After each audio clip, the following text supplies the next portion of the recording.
Welcome to another episode of the Neoliberal podcast. I have with me Zahfir. Is it Zahfir? Yes, sir.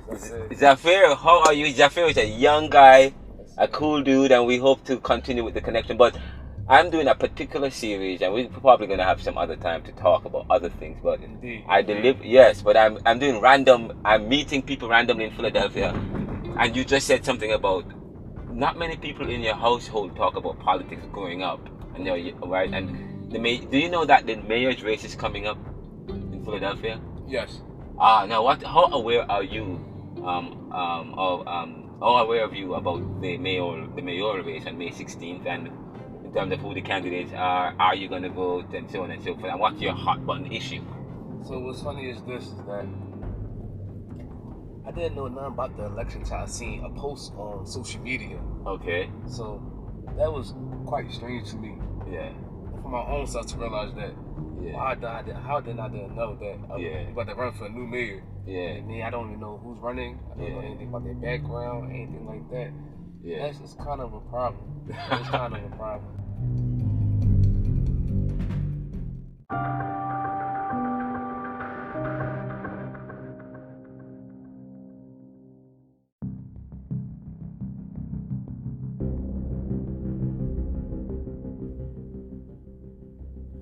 That was Zahfir, Zahfir,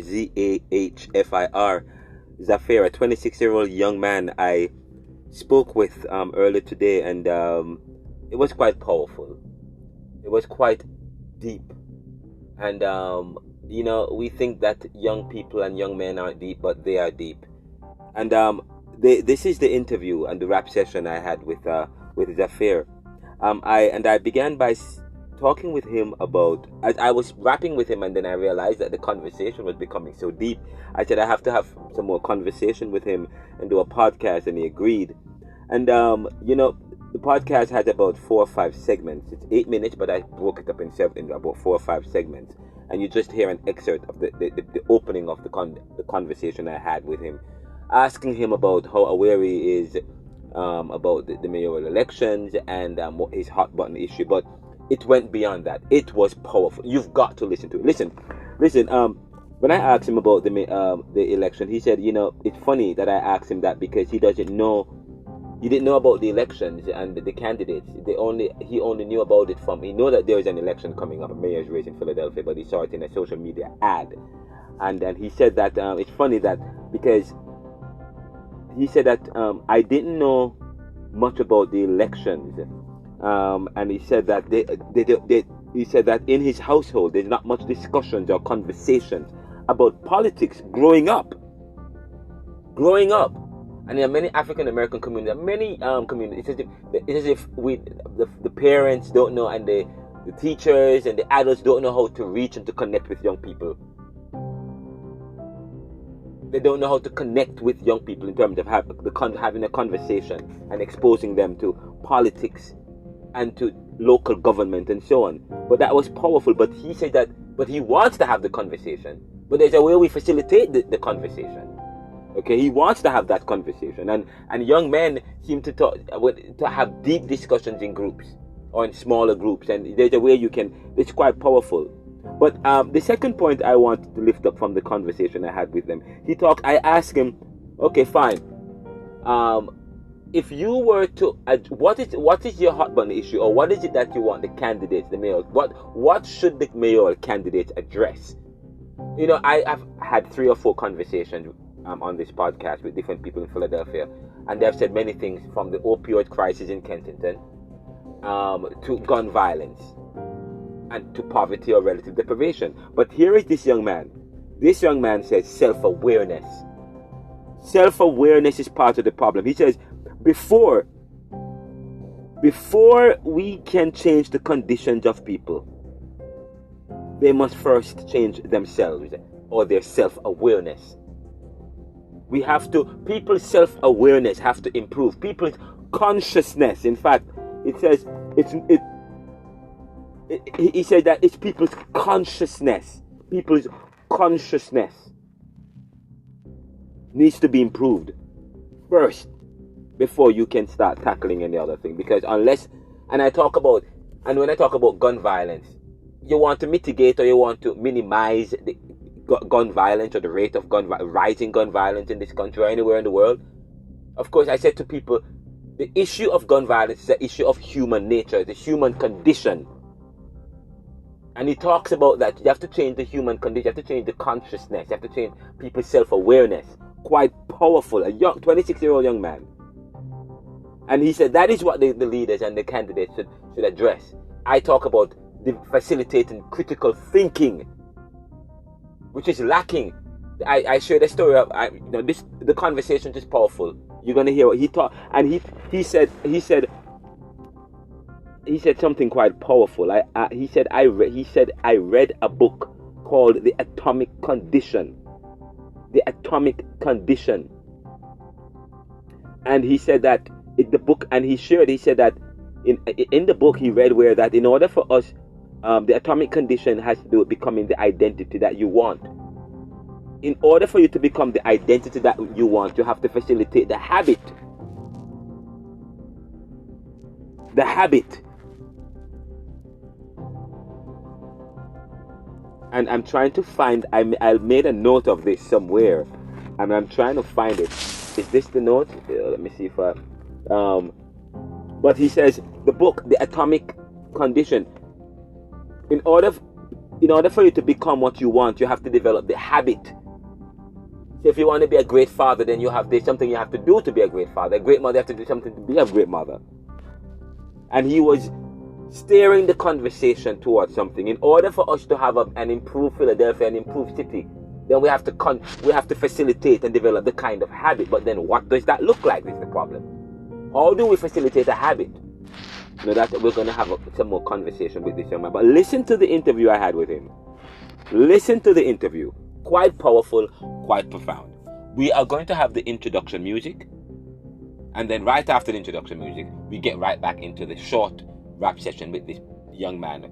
Powerful conversation. He has much to say about what's going on in Philadelphia and how we can rescue society. This is the Neoliberal podcast.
But it's a lot of persons I've spoken to. A lot of persons, they're just not familiar.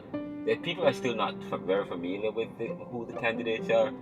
Probably it's a problem of messaging or the platform or how they are. You saw a little clip on social media, one or two of them, but they've had quite a few events introducing opportunities for Philadelphia to go and really meet the mayors and so on. Thanks.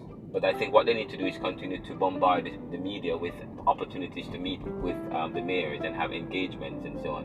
But I don't know of many. The only candidate I know about is, I know about one, and I keep mentioning his name, and I don't want people to think that I want him to win. So I'm not going to mention his name.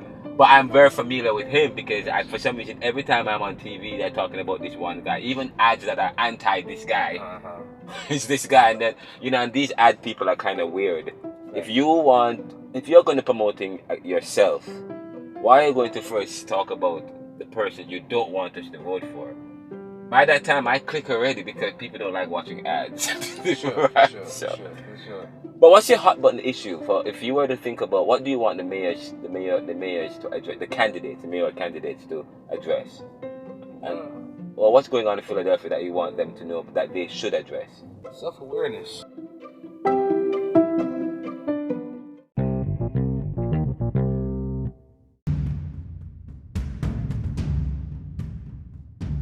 Self-awareness. I feel as though, before we can change the condition of the people, we must change the condition of ourselves. Yeah. So I feel as though self-awareness should be a main key. A lot of different candidates talking about human rights, but human rights has a lot of different categories inside human rights. So I respect all walks of life, and that's a beautiful thing. But at the same time, we should also step into internal. What's the internal problem? Mental health problem. What's going on? How can we become better as a people? How can we become better as a community? I like what you just said. You said mental health. There's been a lot of talk about mental health. There's been a lot of mental health issues because people are dealing with a lot of stuff and baggage and stuff. You just gotta think about it. Rome wasn't built overnight. Yeah. So the mental capacity that the Romans had, or different other historical civilizations had, they was corresponding on one goal. And they all had the same mindset, becoming better as a tribe, becoming better as a community. And today's age is live my best life, do for self. And that's why we're not progressing as a community. I feel as though all lives matter at the end of the day. It shouldn't just be a black life matter. It shouldn't just be a blue life matter. I feel as though we should all respect one another and know our value. Don't forget, I'm very pro-black. I'm super pro-black.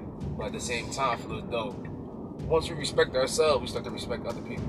So back to the main content of the conversation, I think the city need a mayor that's going to make people more conscious upon who they are and the power that we have and the responsibility that we have, and start having different programs that support that. So that's why I'm on. Wow, that's quite powerful.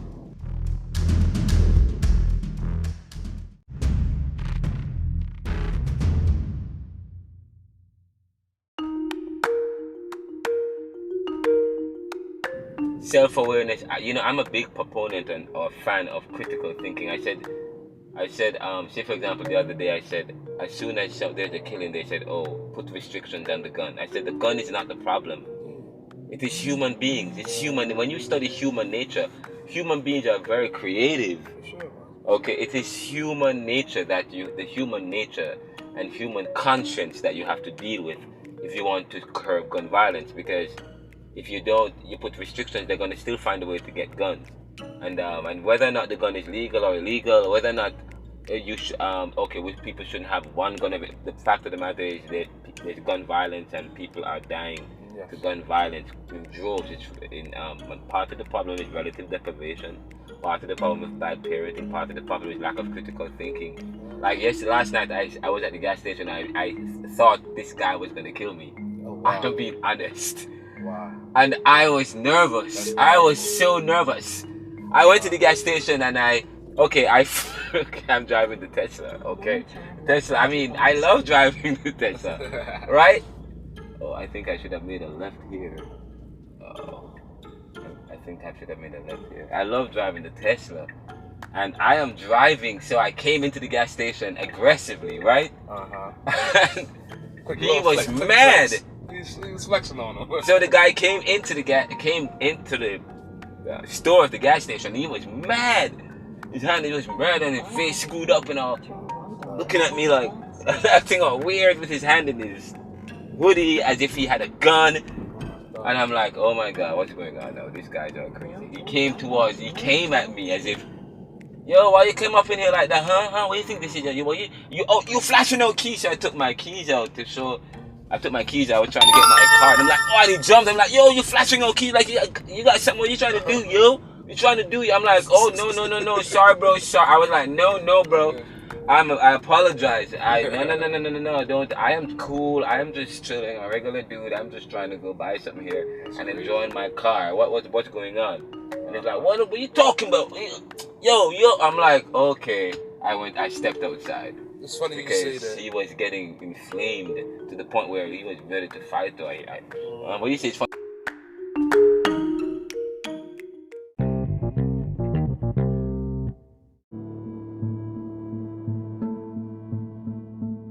I said that. It's funny you say that. I remember I was reading this book called The Atomic Habit. Yeah. It said become the identity that she want to become during daily habits that correspond with that. You know. Yeah. But with that being said, if we was to have the mindset upon, I'm going to be great. I'm going to be productive in my community. I'm going to be a good mother. I'm going to be a good father. A good father do this. A good mother do that. A good husband do this. A good businessman do that. Yeah. Your habits is going to form around that. Yeah. With that being said, back on a community basis, it's a lot that go into that, brother. I feel that once we actually sit down and think, upon what do we need for ourselves, what do we need for our lineage, what do we need for our family, then the world's gonna be a better place. Yeah. In honor and respect. That's how that's gonna go. Wow, that's it, and that's where we ended. This is the Neoliberal podcast. This brief, short discussion with Zahfir. Yes, this was good. He's a deep and very intense, very insightful young man. Thank you. And we hope, man. And this is the kind of discussions we want to have to make our world a better place. It begins by having the discussions, by talking with the young people. This is the Neoliberal. We'll be right back after these messages.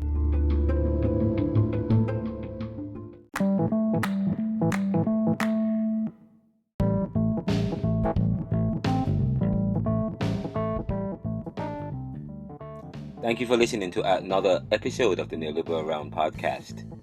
We will continue the series talking with people about what's going on in society, how we can make a difference in our society, in our communities, how we can reach our young men and our young women and do the succession planning, a proper succession planning.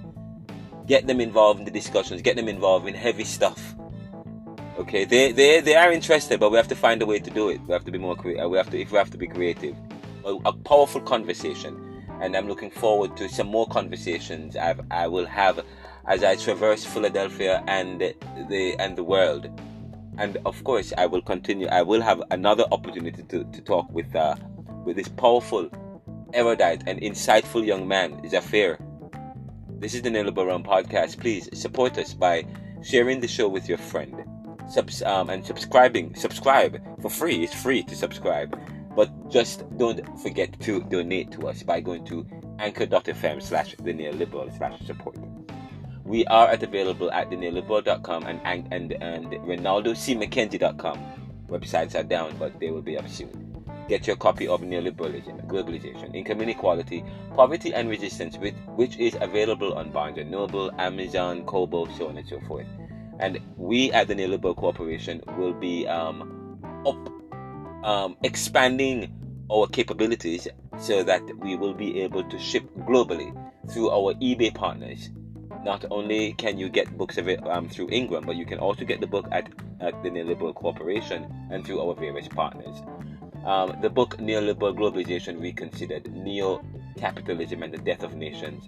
We are hoping to get word from Haymarket as to whether or not they will publish that book. If not, well, Palmetto or the Neoliberal Corporation will publish the book, but it promises to be quite deep and powerful. I am Renaldo McKenzie, and this show is brought to you by Anchor.fm, by Spotify or Spotify podcasters, Spotify, and that's our mother platform, but we are available on Apple, iHeart, Amazon Music, PA Adverb, Podvine, so on and so forth, Google Podcasts, Amazon Music, the Audible, iHeartRadio. I said that already, yes. But we are the Neoliberal Corporation, serving the world today to solve tomorrow's challenges by making popular always the monopoly for good.